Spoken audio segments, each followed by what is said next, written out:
साथियों नमस्कार। आज मैं आपके सामने एक नए इस्लामिक स्कॉलर को लेकर आया हूं। जो आज जो माहौल है हमारे देश में, जो अभी तत्कालिक मुद्दा है ये कि ज्ञान वापी मंदिर या मस्जिद की जो समस्या है उन पर वो बात करेंगे। हमारे सामने जो बैठे हुए हैं इनका नाम इरफान अहमद फातमी, तंजीम इंसाफ के राज महासचिव हैं। सबसे पहले आपको हमारे चैनल पर आने के लिए बधाई हो, धन्यवाद। शुक्रिया। अब हम सबसे पहले जानना चाहते हैं, जो अभी हमारे देश में माहौल चल रहा है कि यह जो ज्ञान वापी मंदिर है या मस्जिद है, और इसमें जो सबसे बड़ी खोज इन लोगों को मिली है वह है कि एक शिवलिंग नुमा संरचना है जिसे कुछ लोग वजूखाना कहते हैं और कुछ लोग कहते हैं कि यह शिवलिंग है जिसके ऊपर एक संरचना की गई है। तो सबसे पहले हम यह समझना चाहेंगे अपने हिंदू दर्शकों को समझाने के लिए कि वजूखाना क्या होता है। देखिए, वजूखाना ये है जहाँ के तहारत करते हैं, हाथ मुंह धोते हैं नमाज पढ़ने से पहले। जी जी। एक तो ये आदमी होता है जो पूरे दिन भर पवित्र रहता है, जी जी। स्नान करता है, तो स्नान आपके यहाँ करके पानी छिड़क लिया तो उसको स्नान आप कह देते हैं। लेकिन हमारे यहाँ स्नान पूरा उस वक्त होता है जब वजू करते हैं लोग। अच्छा। नाक में पानी जाना, गला को साफ करना, ये एकदम जरूरी है। अच्छा। तो वजू हर नमाज से पहले लोग करते हैं। जी जी। एक मामला। अब रहा उस मस्जिद के अंदर जी जी। जो आप पूछ रहे हैं, जी। तो उसका आकार आप देखिए। सबसे पहली बात, शिवलिंग कैसा होता है? महादेव का जी। एक ऐसा आकार और उसके बाद ऐसा जी, एक पानी निकलने के लिए पानी और एक निकलने का रास्ता होता है, रास्ता होता है। गंगा जी से बाहर निकल जाता है। हाँ, उसको तरह तरह से गांव में आप भी कहते हैं, हम लोग भी सुनते हैं। इसका आकार ये गोल है और बीच में खंभा है।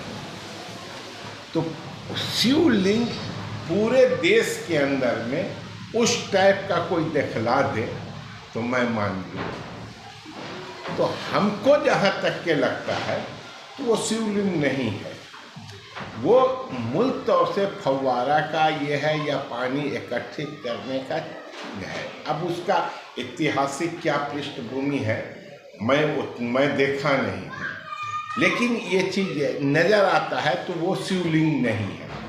मैं आपको बताता हूँ, अभी जो पूरे बनारस में जो आधुनिकीकरण हुआ विश्वनाथ मंदिर का, जी, तो हजारों शिवलिंग टूटा हुआ पड़ा हुआ है। आप देखिए, तो जहाँ हजार शिवलिंग, छोटी छोटी मंदिरें टूटी और रोड पर बिखरे हुए शिवलिंग है, उस शिवलिंग से उससे मिला लीजिए तो कोई तुलना नहीं है। तो हमको वो नहीं लगता। देखिए, है क्या मूल तौर से भारत के अंदर जो अभी बहुसंख्यकवाद का मिजाज बनाया जा रहा है जी, और मोदी जी यही पर बना रहे हैं और ये बन रहा है। और सिर्फ इस देश में नहीं बन रहा है, देखिए हर कौम के अंदर में। आपको याद मैं करवा दूँ, थोड़ा बात भटका रहा हूँ मैं आपको। अफगानिस्तान के अंदर में बुद्ध का मूर्ति टूटा है जी, वो विश्व का सबसे बड़ा मूर्ति था। सबसे बड़ा मूर्ति था। वो क्यों टूटा?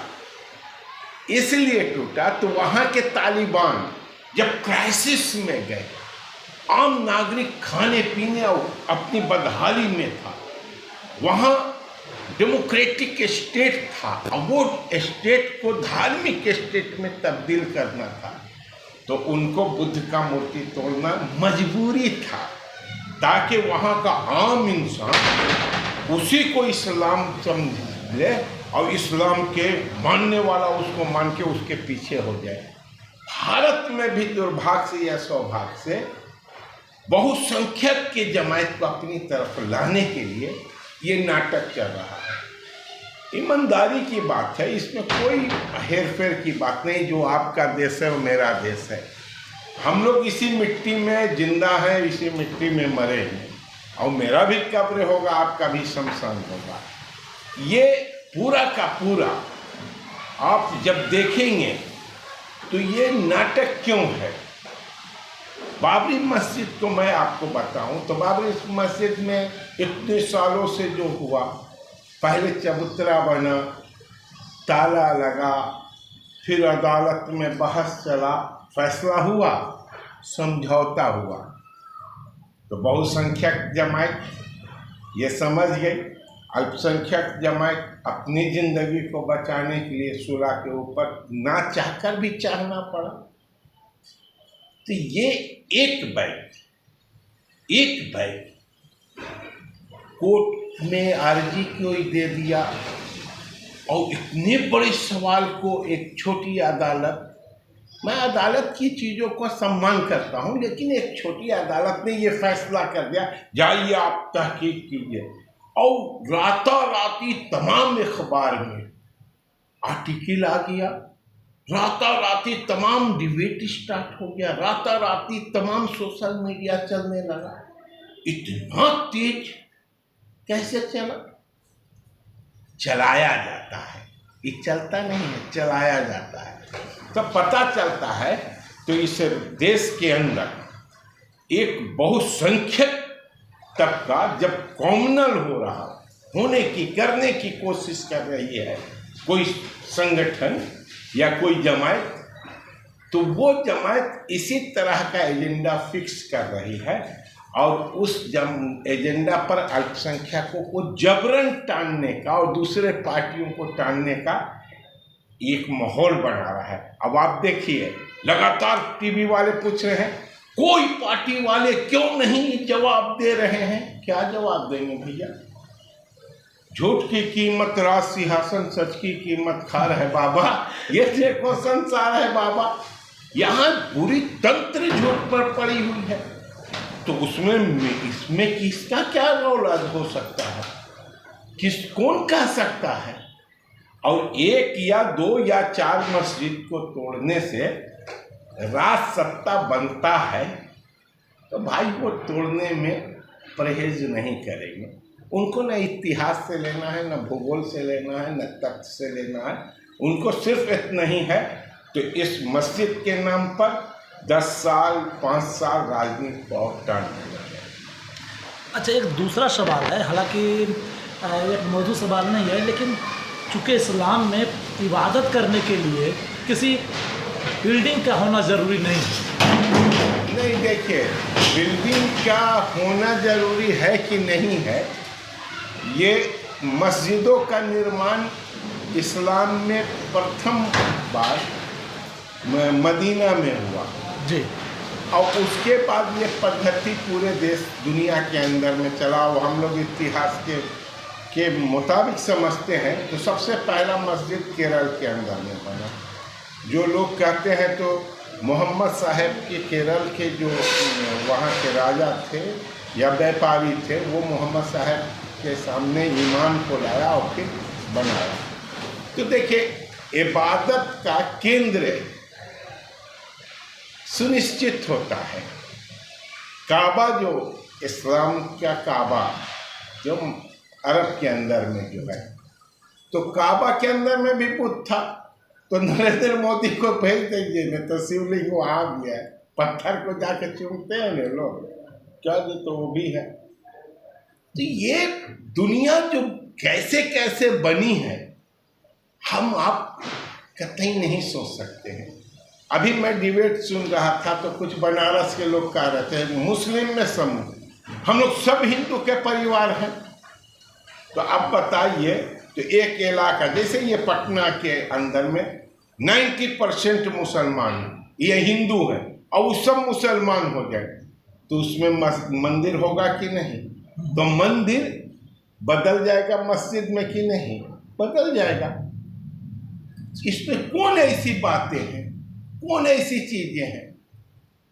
काबा में बुत रखाता था, बुत हट गया, अब वहां घूमने लगे, चक्रव्यूह करने लगे। तो जब एक धर्म में एक पंथ दूसरे पंथ की ओर जाता है, दूसरे मान्यता की ओर जाता है, तो उन सारी चीजों को खत्म होती हैं और उसकी कुछ अवशेषें रह जाती हैं। जैसे कि इस्लाम अपनी बातों को कहता है, तो वो कहता है, तो इब्राहिम ने बनाया था काबा को, उसमें बुत परस्ती होने लगी और मोहम्मद साहब ने बुतों को हटाया, अल्लाह के घर को पाक किया, एक ईश्वर के सामने झुकाया, मामला खत्म होता है। इसमें बहस क्या चीज है? तो ये बात है। तो भारत की जमीन पर तो 1400 साल से पहले इस्लाम नहीं न था। हिंदू बुत पूजने वाले सदियों से थे। तो हर जगह पर जहां खो दिएगा जमीन के अंदर में, वहीं से निकल जाएगा कुछ ना कुछ। तो पूरा भारत की सारी चीजों को बर्बाद कर दीजिए, कौन रोक रहा है? और ये बर्बाद करेंगे। इनको भारत की संस्कृति से, भारत के सभ्यता से, भारत की खूबसूरती से कुछ लेना देना नहीं है। ये पता चल जाए तो इनको एक हाथ मारने से यहाँ पास के लोग दहशत में आ जाएंगे और मेरी हुकूमत ठीक ठाक होगी, वो काम ये करेंगे। इसको कहते हैं भय की राजनीति। गांव के अंदर में भय की राजनीति देखें, एक आदमी भय से सबको डराया रहता है। उसी किस्म से भारत में जो बहुसंख्यक है और जिसका नेतृत्व संघ परिवार के लोग कर रहे हैं, ये भय की राजनीति कर रहे हैं और एक हिंदूवाद का एक उन्माद पैदा करवा के मुसलमानों के खिलाफ एक ऐसा माहौल बना रहे हैं। तो यहाँ की दूसरी पार्टी उस माहौल को तोड़ने में सक्षम नहीं होगा। ये साजिश है और इसी साजिश के तहत इस मस्जिद के साथ ही ये खिलवाड़ हो रहा है। अच्छा, हम तो ये भी सुने हैं कि बहुत सारी मस्जिद इस लिस्ट में है। तो एज ए तंजीम इंसाफ के महासचिव होने के नाते आप इस मुद्दे पर क्या दृष्टिकोण देना चाहते हैं? जनमानस को क्या सूचना देना चाहते हैं? देखिए, सबसे बड़ी बात है तो इतिहास में कुछ सही और कुछ गलत होता है। कोई भी राजा करता है जो सत्ता में है। नरेंद्र भाई मोदी बैठे हुए हैं, इतने मंदिरों को तोड़वा दी, उनसे कोई मंदिर का हिसाब लेने नहीं न जाएगा कि जाएगा। इसलिए तो मंदिर के रखवाला है और बहुत सारे मंदिरों को वही बनारस में तोड़वा दी जो मैंने आपको बताया। पंडा लोग छाती पीटता रह गया वहाँ का। लेकिन ये उसी समय एक खतरा आ चुका था। तो ये जो अलग थलग किया जा रहा है और उस मस्जिद को बीच में खड़ा कर दिया, तो बीच में खड़ा कर दिया और चारों तरफ खूबसूरत मंदिर बना दिया। तो हम लोग तो समझ रहे थे तो इसको किसी न किसी रूप में हड़पेंगे। तो हड़पे का कारण क्या है? तो दो किस्म की बातें होगी। एक, कोर्ट में जाइए, तो कोर्ट में जाएंगे तो दस्तावेजीकरण होगा, दस्तावेज कोर्ट खोजेगा, भावनात्मक और उसके पहचान के आधार पर हम तो कह रहे थे तो ये मंदिर तोड़ के मस्जिद बनाया गया है, तो कहा हुआ बात को मान लीजिए। तो दो रास्ता, तो दस्तावेजीकरण में अयोध्या में ये हारे, फैसला नहीं हुआ। इतिहास बताएगा इस चीज को, आने वाला पीढ़ी देखेगा और कहेगा तो एक दौर भारत का ऐसा गुजरा जिसमें यहाँ के बहुसंख्यक हिंदूवादी संगठन, तमाम हिंदू नहीं, बहुसंख्यक हिंदू, वो तांडव किया और यहाँ के अल्पसंख्यकों के चीज़ों को जबरन खत्म करने का प्रयास किया। ये इतिहास बताएगा। हम आप तो 10-100 साल जिएंगे, जाएंगे, अपनी भूमिका अदा करेंगे, लेकिन जो अकबर ने किया वो भी याद लोग करते हैं और जो और दूसरे लोगों ने किया वो भी याद करते हैं। तो याद तो किया ही जाएगा। किस दौर और कौन सा दौर किस रूप में याद किया जाएगा, ये भारत के लिए, भारत जैसे डेमोक्रेटिक कंट्री, हम कहते हैं पूरे धर्म का सम्मान करने की बात करते हैं, इंसानियत को मोहब्बत का पैगाम देते हैं, लेकिन अंदर अंदर मोहब्बत नहीं, ये जहर फैलाने का पैगाम है। अब बड़े पैमाने पर ये मीडिया से लेकर तमाम शासन प्रशासन को मैनेज करके ये काम को कर रहा है। अब एक आखिरी सवाल कि अगर मान लीजिए इस ज्ञान वापी मस्जिद में अगर मंदिर का अवशेष मिल जाता है और यह पता चलता है कि यह पूर्व में मंदिर था, तो क्या इस्लाम के अनुसार वहाँ मस्जिद का रहना उचित है या उसे मंदिर को दे देना चाहिए? देखिए, दो सवाल है इस पर, दो बातें हैं। ये ऐतिहासिक रूप से आम मुसलमान इस बात को कहते हैं, हम लोग सुनते हैं, और जो घटनाएं हैं इतिहासकार लोग हैं वो कहते हैं तो एक पीरियड ऐसा था तो जहाँ बनारस के अंदर में मंदिरों को ढाया गया। ये आमतौर से जी इतिहास में और बहुत सारे जगह पर मिलता है। अब उसका व्याख्यान अलग अलग है, क्यों ढाया गया, हाँ, वो हो किस लिए सकता है उस समय के तो उस समय तो प्रॉपर्टी तो स्टेट का नहीं होता था, राजा जी का नहीं बिल्कुल होता था। जैसे आज भारत के संविधान के मुताबिक भारत का प्रॉपर्टी है पूरा कंट्री, भारत का कानून है तमाम धार्मिक के स्थान की हिफाजत का, ये कानून है कि नहीं? तो जब ये कानून है तो उस समय स्टेट का भी सब होगा, जो राजा होगा उसका भी तो कानून व्यवस्था होगा, जैसे भी चले उसके मुताबिक राजा ने किसी चीज़ों को तोड़ा, किसी चीज़ को बनाया, ये ठीक है, क्या होगा? अब ये कहना तो यहीं पर तो जो और सारे शिव जी का मंदिर वहाँ है वो सब गड़बड़ है और वही शिव मंदिर सही है। तो ये तो देखिए, हमको आपसे लड़ना है तो आपको कहे तो नहीं इसी कुर्सी पर मैं बैठूंगा, क्यों? तो यही मेरे अब्बा बैठते थे। तो आप पूछिएगा ना भाई, तो अभी तक जो आप कुर्सी पर बैठे हुए थे वो किसका कुर्सी था? तो ना वो किसी का न था। तो ये मूल तौर से एक बड़े तबका को भावनात्मक जज्बाती बनाकर देश के अंदर में जो ये लोग कर रहे हैं ये गलत है। मुस्लिम समुदाय से निश्चित तौर से ये अपील हम लोग को करना चाहिए और हम लोग कर रहे हैं। तो डेमोक्रेटिक रास्ता हमको अपनाना चाहिए, कोर्ट का सम्मान करना चाहिए, और कोर्ट का भी मामला है भी नहीं, लेकिन जो कुछ निचली अदालत ने अभी ये किया है उसमें देखिए और क्या कुछ होता है उसका देखना चाहिए। और हमको लगता है तो सरकार गंभीर हो और समय रहते ही या तो सरकार हस्तक्षेप करके इस नाटक को बंद करे, और नहीं तो मुसलमानों को निश्चित तौर से पॉजिटिव सोचना पड़ेगा, और न तो हुर हुर के जो विस्तार की राजनीति है, तंग करने की राजनीति है, ये तंग करने की राजनीति इस देश के लिए अच्छा संकेत नहीं है, संकेत अच्छा नहीं है। अब ताजमहल में भी कुछ निकाल रहे हैं, तो भाई कौन ऐसा जगह भारत में है? भारत छोड़ दीजिए, पश्चिम एशिया तक चले जाइए, यानी अरब तक चले जाइए, तो अरब में खोदिएगा तो ना मूर्ति मिल जाएगा, वहाँ भी मिलेगा। पूरी दुनिया में आदमी जब इंसान धर्म को नहीं, तो पहले तो ऐसे ही लोग ये होता था, धर्म तो ईसाई यहूदी मुसलमान सब बाद में बने, इनका इतिहास नहीं। और उससे पहले आदमी जंगल को पूछता था, नदी को पूछता था, पत्थर को पूछता था, देवता बना लेता था किसी को।